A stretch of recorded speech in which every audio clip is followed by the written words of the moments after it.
Coach Gigi. Boost your English and Spanish, get it faster. Come on, let's practice together. 1, 2, 3, dame la respuesta. Digo correcta, correcta, correcta. Give me your answer right now. Don't be afraid, don't be afraid. Give me your answer. Bienvenido, bienvenida a la primera clase de espagnol. Bienvenue à toutes et à tous au premier cours d'espagnol. Donc j'espère que vous allez bien. Aujourd'hui on va voir comment dire bonjour tout simplement. Je sais que vous connaissez sûrement ce qui est le plus dit dans le monde, c'est hola. Mais on va aussi voir d'autres manières et surtout faire attention en fait à l'orthographe féminin, masculin. Voilà, c'est surtout ça aussi qui se détermine en espagnol. On sait que des fois il faut rajouter des O, des A, mais c'est pas juste ça la langue espagnole, c'est beaucoup plus riche que ça. Donc aujourd'hui, on va voir comment dire hola. Alors déjà, il faut savoir que quand on dit hola, il y a certains qui mettent des accents. Mettre un accent comme ça. J'ai remarqué que c'était pas obligatoire. Les Hispaniques quand ils parlent, ils mettent pas forcément l'accent, donc voilà, ça se comprend. Par contre, ce qu'on peut mettre, c'est des points d'exclamation. Il faut savoir que c'est comme en français à droite, mais on en rajoute aussi un à gauche.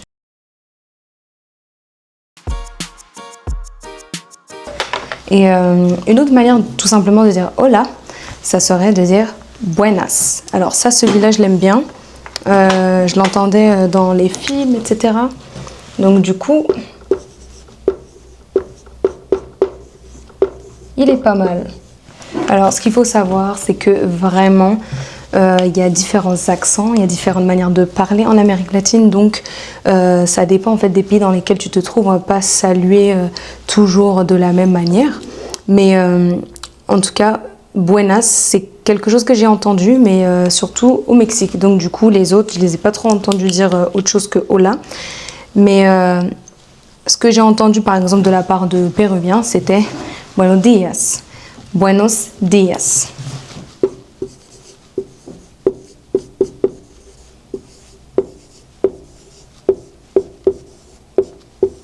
Voilà, il faut savoir que quand on met l'accent, vraiment, il faut pouvoir prononcer sur la lettre.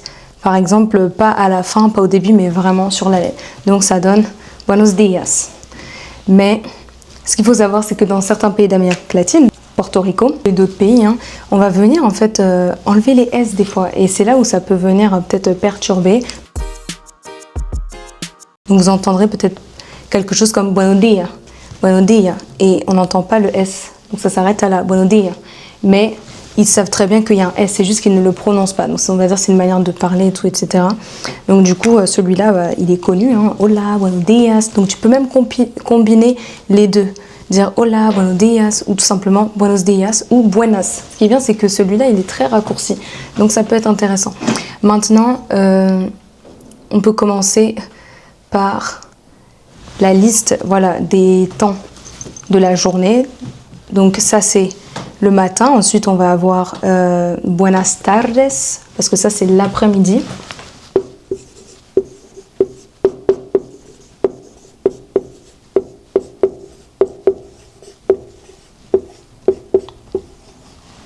Voilà, mais ça, celui-là, même en fin de journée, tu peux entendre quelqu'un te dire buenos días, tout simplement. Mais buenas tardes, si tu sais vraiment, tu es dans l'après-midi, etc., tu regardes ta montre, etc., il est 15h, là, tu peux dire buenas tardes. Donc, ce qu'il faut savoir, c'est qu'en espagnol, le R, du coup, il est comme sous la langue.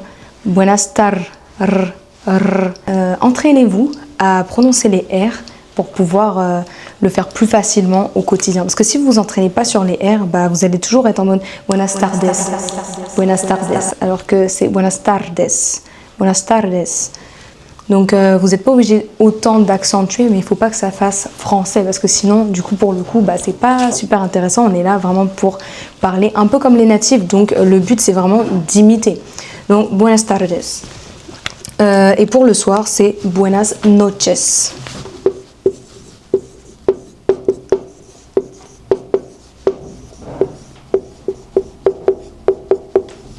Et ça me rappelle une chanson qui commence comme ça. Noche sin luna. Et du coup, noche, c'est le soir. Voilà. Et faut savoir que tout est mis au pluriel. Tout est mis au pluriel. Voilà. chose que nous, on n'a pas en français. On dit bonjour, bon après-midi, bonsoir, voilà. Mais du coup, c'est un peu comme ça que vous pouvez saluer quelqu'un en espagnol. Et il y en a peut-être d'autres, mais franchement, moi, j'ai entendu que cela. Voilà, j'ai vraiment entendu que cela. Donc, vous pouvez retenir les 4. Moi, je pense que ça serait intéressant de retenir les 4 parce que tout simplement, comme ça, vous connaîtrez vraiment la période du matin, du midi, du soir, etc. Et du coup, buenas, c'est juste comme un diminutif, en fait, on va dire. Donc voilà, si cette vidéo vous a plu, n'hésitez pas à partager. No duden en compartir, darle un like, comentar también, commenter aussi. Et on apprendra un peu plus de vocabulaire dans les vidéos suivantes. Bye bye. Ciao. Coach Gigi.